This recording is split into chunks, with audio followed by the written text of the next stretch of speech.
এই মই যে এজন ভাইৰেল পাৰ্চন এওঁলোকে বিশ্বাসেই নকৰে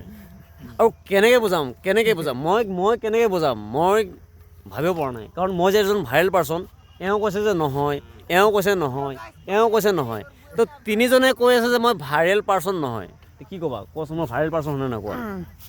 হয় ফাৰ্ষ্টতে জনা নাছিলোঁ নহয় বুলি কিন্তু শেষত দেখি গম পালোঁ যে হয় অঁ তো তোমাৰ বাইকটো কি হ'ব মই জনা নাছিলোঁ বাৰু চাইছোঁ আপোনাৰ ভিডিঅ' পাইছানে আৰু তুমি কি ক'বা ফিডবেক ভিডিঅ' মই চাই লাইক কৰি থাকোঁ পুৰা অঁ এইখিনিকে কয় মোৰ অৰিজিনেল বন্ধু জয় জুবিন দা জয় আই অসম আৰু জুবিন দাৰ জাষ্টিচ লাগিবই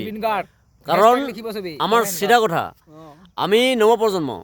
হয়নে আমি যিমান দিন থাকিম যিমান দিন আমাক ঈশ্বৰে বচাই ৰাখিব আমি সদায় জুবিন দাৰ ন্যায় বিচাৰি থাকিম হয়নে একদম তুমি তোমাৰ বাৰটো কি আছে আমি যিমান দিন জীয়াই আছোঁ জুবিন দাৰ ন্যায় বিচাৰি থাকিম আৰু জীৱন থকালৈকে আৰু জুবিন দা আমাৰ অন্তৰত সদায় থাকিব ঠিক আছে বেষ্ট অফ লাক সকলোকে দেই আৰু নজৰ ৰাখিব আমাৰ দেশৰ নৱপ্ৰজন্ম আৰু ভৱিষ্যত আমাৰ দেশৰ ভৱিষ্যত ক'ব লাগিব এতিয়া অলৰেডি ৰানিং কৰি সামৰি মাৰিলে জয় জুবিন দাৰ লগত আৰু এইফালে আমাৰ সকলোৱে মিলিজুলি আমি জুবিন দাক ভাল পোৱা এটা মুহূৰ্ত এটা আমি আলোচনা কৰি ভাল লাগিল আৰু সকলোকে ক'ম শেষত যে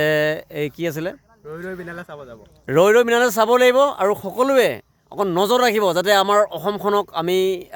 জুবিন দাৰ গীতেৰে আৰু জুবিন দাৰ আদৰ্শৰে আমি সদায় জীয়াই থাকিবলৈ বিচাৰিম থেংক ইউ ছ' মাছ